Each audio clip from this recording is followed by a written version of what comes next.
essa experiência. Hoje é a nossa última mensagem da série Prosseguindo para o Alvo.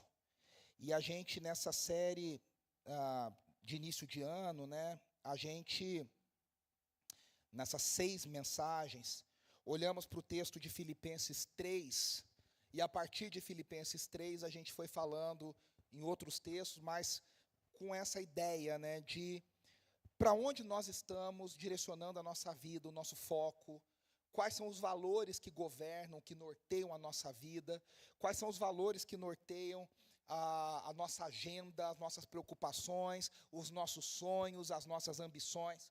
A gente acabou de cantar uma música lindíssima da minha amiga Gabi Sampaio, tudo mudou, perdeu o valor ao te contemplar. É aquela ideia assim, né?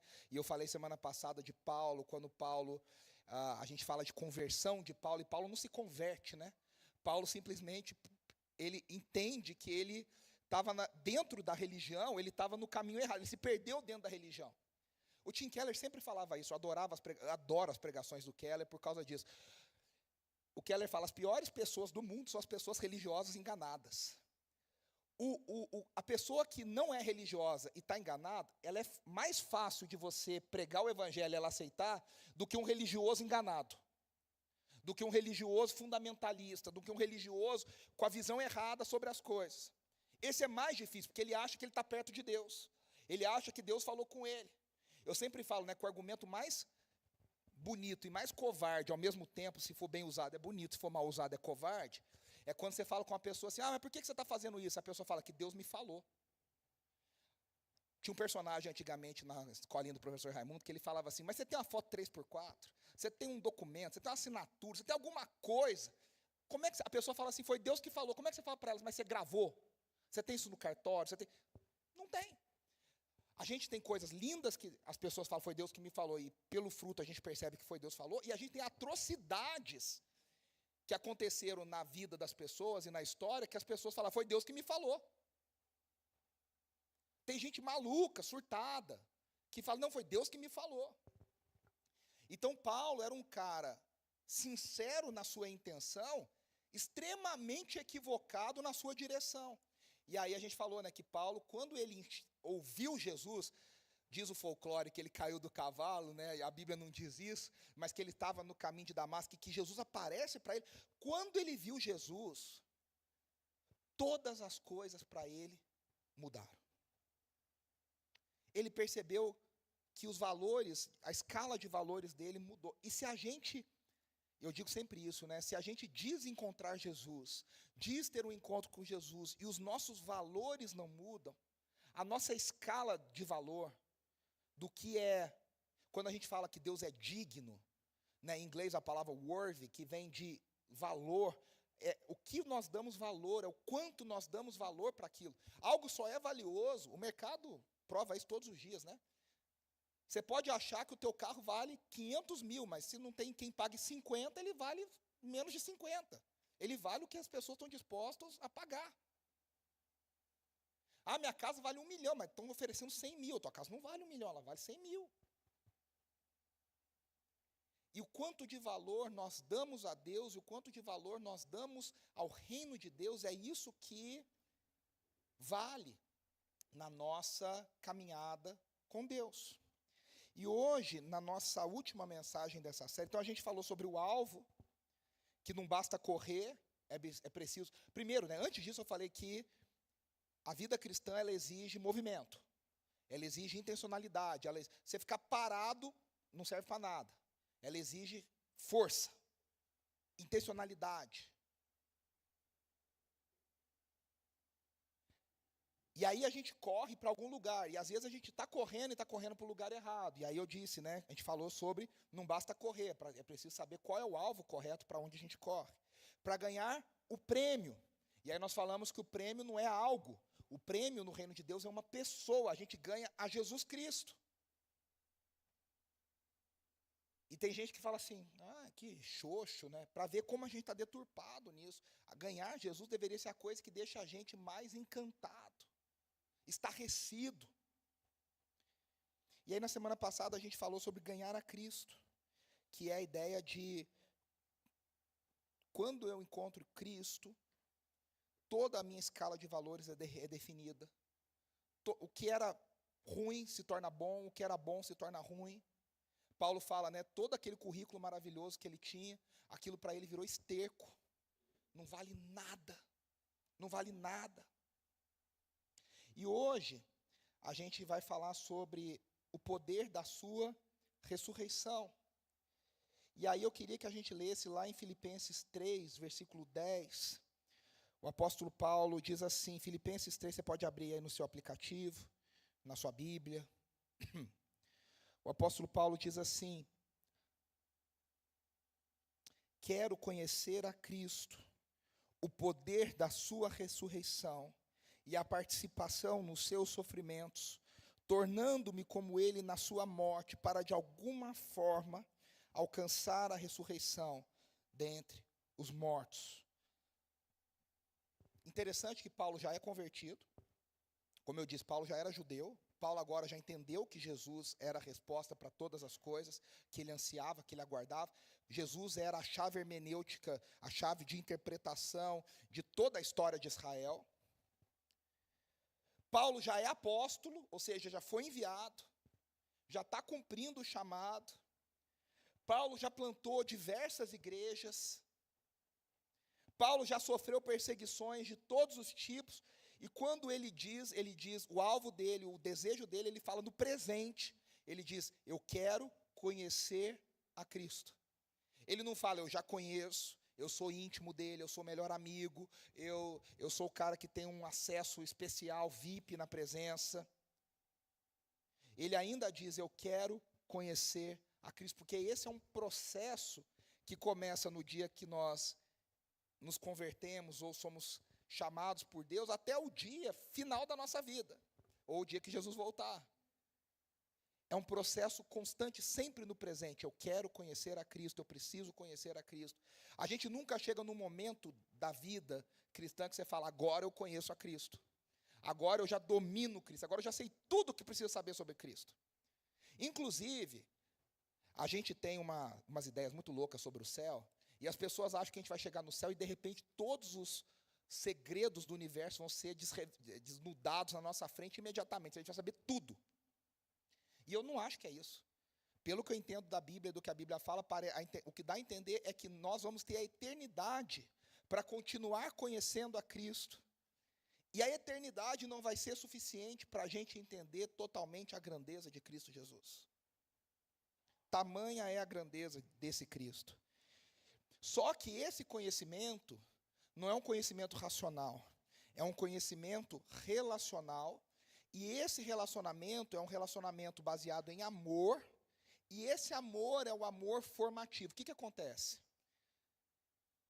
O cristão racional, ou seja, o cara que é ganho só na questão mental do evangelho, que existe, o evangelho não é um salto no escuro, ele existe por mais que seja fé, tem uma lógica nessa fé. E ela é importante, mas ela não é o que sustenta. O que nos sustenta deve ser o amor. O que nos sustenta deve ser uma gratidão, um amor que é imensurável por Deus e por Jesus. E esse amor é que forma o nosso coração para a gente escolher o reino e não escolher as outras coisas. É o amor que nos ajuda a entender esse poder formativo. Então não é uma teologia fria. Conhecer a Cristo é comunhão. É participar da Trindade. É participar do relacionamento chamado pericorese, né, da dança da Trindade. Nesses dias que falar da cultura brasileira está tão polêmico por aí, né, no meio evangélico. É participar da ciranda da Trindade. Da brincadeira de roda, do Pai, do Filho, do Espírito. A gente é inserido nessa dança da Trindade. Conhecer a Cristo não é saber sobre Cristo. Ele nasceu em tal data, ele é não sei o que lá. A Bíblia fala 700 e tantas profecias. Isso é legal, isso é ótimo, mas é participar de Cristo. É estar, eu falei semana passada, estar em Cristo. Então, infelizmente, a gente pode saber muito sobre Deus e conhecê-lo muito pouco. A gente tem um exemplo gritante nas Escrituras, em todo o Novo Testamento, que são os fariseus. Os fariseus sabiam tudo sobre Deus. Eles sabiam tanto que eles disseram para Jesus que ele não podia ser filho de Deus porque ele não cumpriu o que eles achavam que ele tinha que cumprir, de tanto que eles sabiam. Eu adoro essas histórias reais. Os fariseus é muito triste, né, porque termina na crucificação de Jesus, mas enfim. Mas tem várias histórias da Bíblia, assim, de gente que fala, da Bíblia não, da história da igreja, que tem gente que fala para Deus o que pode e o que não pode, o que é de Deus e o que não é de Deus. E essas pessoas geralmente são atropeladas pelo agir de Deus. Então sempre vai ter uma pessoa para falar, isso aqui não é de Deus. Isso aqui não sei, hein? Olha que não. E quando Deus está fazendo, ele vai lá e atropela essas pessoas com seu agir, no bom sentido. Então a vida cristã não é acumular conteúdo espiritual, é aprofundar relacionamento com Cristo e uns com os outros. E quando a gente aprofunda o relacionamento uns com os outros, a gente aprofunda o nosso relacionamento com Cristo. E quando a gente aprofunda o relacionamento com Cristo, a gente aprofunda o relacionamento uns com os outros. Por isso que João diz, não é possível você dizer que você conhece a Deus e não amar quem está do teu lado. Quando você ama, você conhece a Deus. Quem não ama, não conhece a Deus. Porque uma coisa está ligada diretamente à outra. Então a maturidade cristã não é pós-graduação em formação. É caminhar intimamente com Cristo, é ser amigo de Jesus. É relacionamento, é vida. É vida. E aí Paulo não para por aí, ele fala assim, conhecer a Cristo e o poder da sua ressurreição. E aqui Paulo vai falar de duas coisas que a gente convive. A gente convive com a morte de Cristo, o sofrimento, ao mesmo tempo que a gente aguarda a ressurreição total, mas já experimentando da sua ressurreição. O que isso significa? Que a ressurreição, nós estamos agora, a partir da semana que vem, entrando oficialmente, na partir de quarta-feira, oficialmente no período que no calendário cristão é chamado de Quaresma, que é a preparação para a Páscoa, são 40 dias até a Páscoa, de contrição, de arrependimento, para o calendário, para a data mais importante do calendário cristão, que não é o Natal, que é a Páscoa.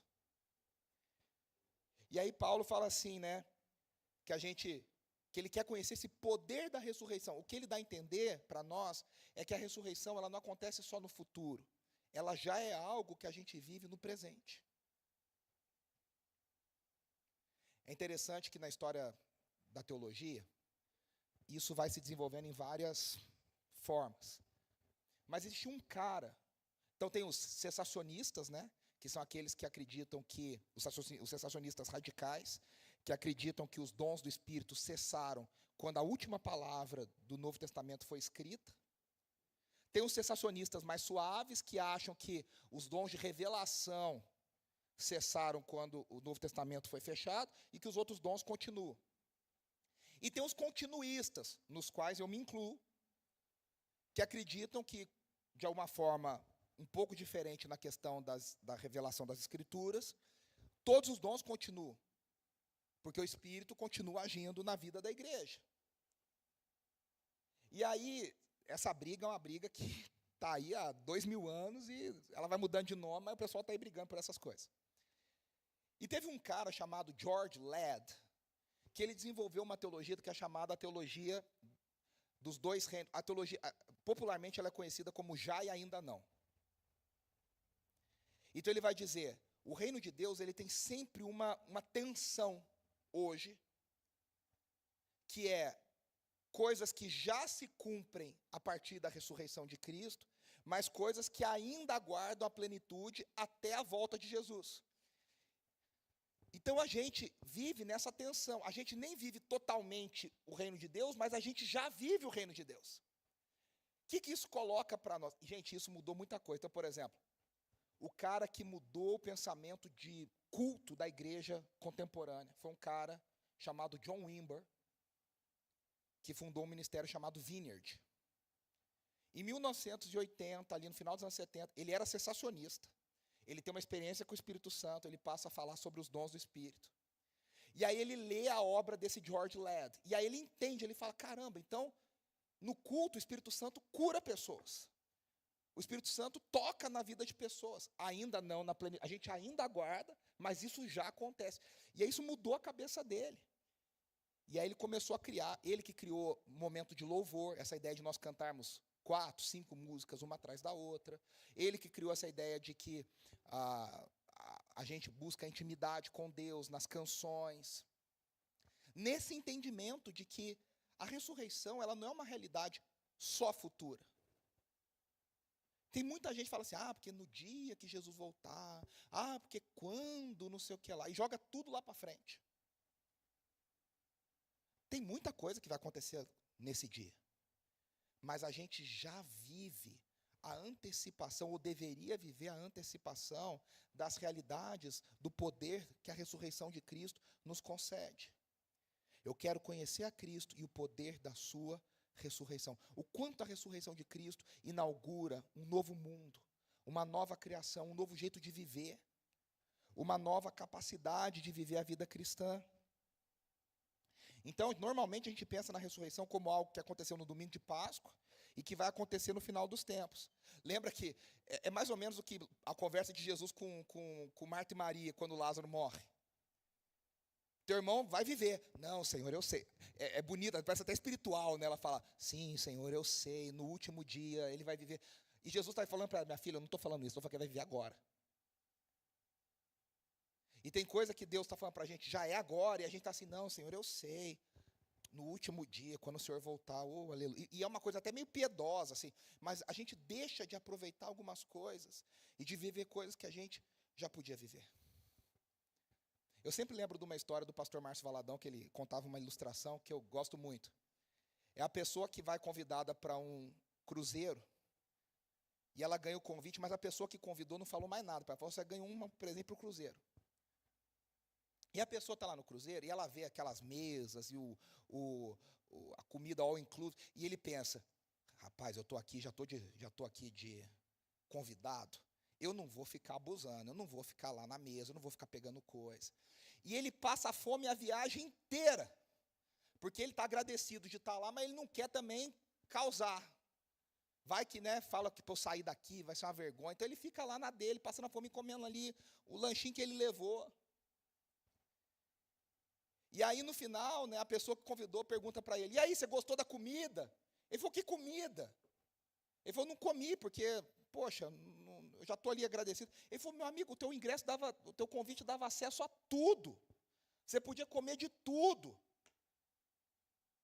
E muitas vezes é a gente na vida cristã. Jesus fala, e aí, você está aproveitando o poder do Espírito? Você fala, não, Jesus, lá no último dia, glória a Deus. E tem tanta coisa para a gente viver. De um relacionamento vivo com Deus, de ouvir a voz de Deus, de ter relacionamento sincero com Deus, autêntico.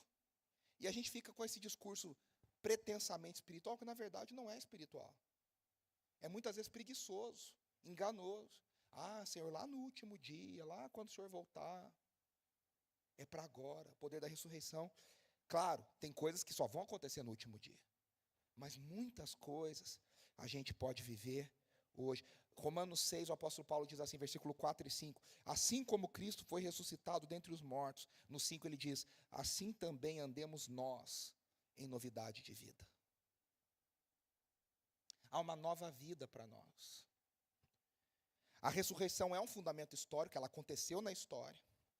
Ela é uma esperança escatológica, ou seja, ela é uma esperança na parousia, no último dia, na volta do Senhor. É ela que guia nossos olhos para o futuro. Mas ela também é uma força existencial para hoje. Ela é um poder para hoje. Um dos maiores pregadores do século XX, eu sempre digo, ele era o pregador favorito do Tim Keller. Se ele era o pregador favorito do Tim Keller, meu amigo, chamado Dr. Martin Lloyd Jones. Já falei dele aqui várias vezes. Médico da família real na Inglaterra, abandonou a carreira para se tornar pregador numa famosa igreja lá em Londres. Se tornou famosa por causa dele. Ele era reformado calvinista, e ele tem um livro, uma série de sermões que virou um livro, que os reformados não gostam muito, que chama O Batismo no Espírito Santo. porque é meio incômodo para eles, porque o Martin Lloyd Jones é uma grande referência à reformação. Só que ele fala, ele começa essa série de pregações e ele fala assim, eu tenho esse livro, ele fala assim, se tudo que há para viver na vida cristã for isso que a gente vive nos nossos cultos, tem algum engano muito grande no Novo Testamento. Ele falou, porque você lê o Novo Testamento e você vê a igreja na Inglaterra hoje, ele fala, não é a mesma coisa. Não pode ser o mesmo Deus, não pode ser o mesmo Espírito, não pode ser a mesma coisa. E aí ele começa a dizer, há muito mais para a gente viver. Há muito mais para a gente. Só que a gente se contenta. A gente se acomoda.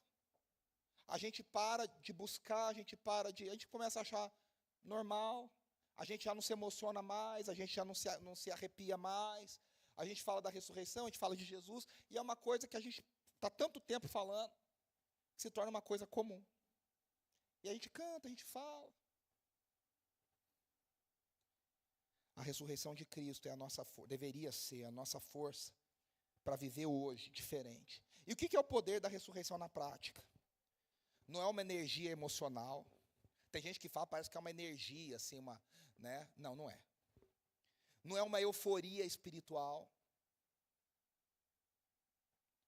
Não é um hype de culto instagramável, né? Eu falei que semana passada as pessoas que se postam tendo um encontro com Deus, ela está lá gravando.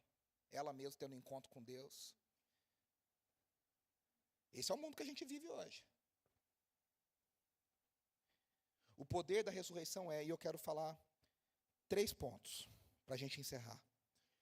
Poder para fazer morrer o velho homem, que é uma luta constante. O poder da ressurreição é o poder que nós temos para que o velho homem morra. Para a gente enterrar todos os dias o velho homem, a velha natureza, a velha inclinação, e tomar posse, na palavra do neopentecostalismo, tomar posse do novo. A linguagem de Paulo é tirando o velho, me desvestindo do velho e colocando a nova roupa. Eu vou trocando de roupa. É isso que o poder da ressurreição nos capacita. A força de tirar o velho e colocar o novo, e vestir o novo. Não há vida cristã sem morte do ego. Não há caminhar para o alvo sem morte das velhas vontades. E hoje há um evangelho, até aceito, melhor aceito inclusive, que fala o seguinte, você não precisa abrir mão de nada, fica com as tuas vontades e só acrescenta Jesus e está tudo certo. E geralmente com uma contribuição financeira bem poupuda para o seu líder espiritual. É que tem muita gente aqui que não conhece as loucuras do mundo evangélico. Se você soubesse as loucuras do mundo evangélico, são assim, de chorar de tristeza. De gente falando assim, quem ofertou mais de 10 mil tem uma unção especial para você. Então fica os 10 mil aqui, 50 mil aqui, 100 mil aqui. E eu sempre me assusto que sempre tem gente nesses grupinhos. Lembra do Tentação do Silvio Santos? Que tinha as 3 portas lá? E aí você quer a porta 1, você quer a porta 2, você quer a porta 3. E aí nesses lugares é assim, quem ofertou 100 mil, vem para cá. Quem ofertou 50 mil, vem para cá. E aí você fala, não vai ter ninguém nessa porta. E tem gente lá.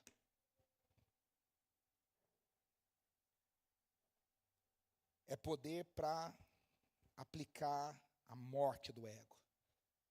Eu sempre falo, se a palavra de Deus não escandaliza, não é palavra de Deus. Se você não sai escandalizado pelo Evangelho, confrontado pelo Evangelho, não é Evangelho. E esse processo com o Evangelho é um processo difícil. Tem dia que você quer rasgar a tua Bíblia. Eu já falei isso direto. Tem versículo que eu queria rasgar da minha Bíblia. Porque ele confronta. Então a ressurreição não é evitar o sofrimento. A ressurreição é atravessar o sofrimento com uma outra perspectiva. Segunda coisa, o poder da ressurreição é poder para viver diferente hoje, agora. Ressurreição não significa perfeição instantânea. Significa direção transformada, alvo transformado, rota redirecionada. Antes eu era dominado pelo pecado. Hoje eu sou capacitado por Deus para obedecer. Eu tinha um professor que dizia, o não cristão, ele não pode fazer nada, a não ser pecar. O não cristão, quando ele não peca, é um acidente da natureza.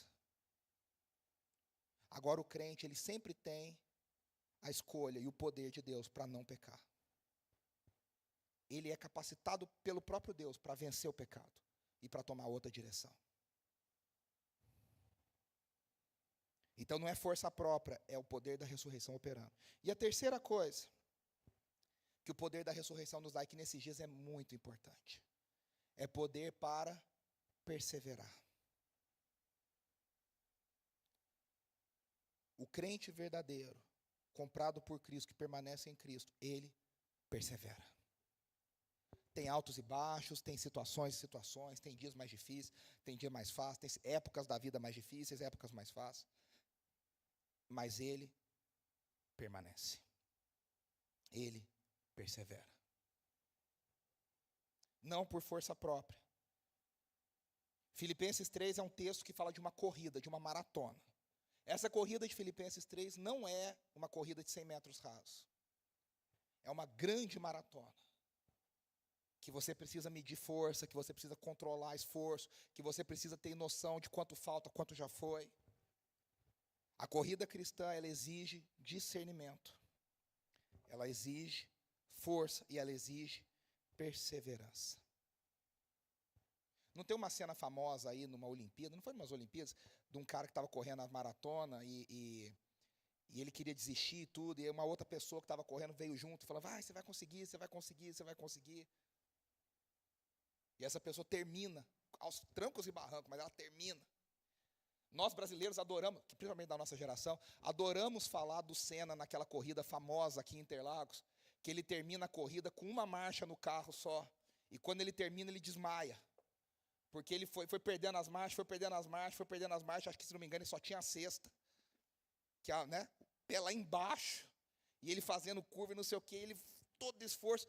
Mas o crente que tem o poder de Cristo, o poder da ressurreição, ele tem esse poder, termina. Chega aos trancos e barrancos, mas chega. Mas completa a carreira pela graça de Deus. E o último ponto, eu já quero até chamar os meninos aqui da banda. A esperança que nós carregamos não é uma esperança escapista. O irmão Lázaro, que já está com o Senhor, aquele que era do Olodum, acho que era o Olodum, né? E se converteu, ele cantava assim, ainda bem eu vou morar no céu. E o Brasil inteiro canta essa música, né? E eu tenho um pé atrás com essa música, me parece que, assim, conhecendo os crentes, a maioria, é tipo assim, ó, tô nem aí para vocês aqui, só quero ir para o céu. Eu não tô nem aí porque vai acontecer, ainda bem. É tipo assim, ó, vocês podem explodir, eu quero ir para o céu. E a realidade da esperança cristã não é uma realidade escapista. Não é de, lá no céu vai melhorar. Não. Porque o cristianismo verdadeiro não é fuga. Ele é a transformação de Deus no mundo real. Então isso muda como a gente enfrenta o sofrimento, a frustração, o cansaço, o pecado, as perdas. A gente não vive tentando sobreviver para atingir a vida eterna. A gente vive como alguém que já foi alcançado pela eternidade, ainda sem que ela esteja na plenitude. Então olha a lógica de Paulo, e eu quero encerrar com isso aqui. Eu perdi tudo para ganhar a Cristo. E ganhar a Cristo é conhecê-lo. E conhecer a Cristo é experimentar o poder da sua ressurreição. E o poder da sua ressurreição me capacita a chegar até o final.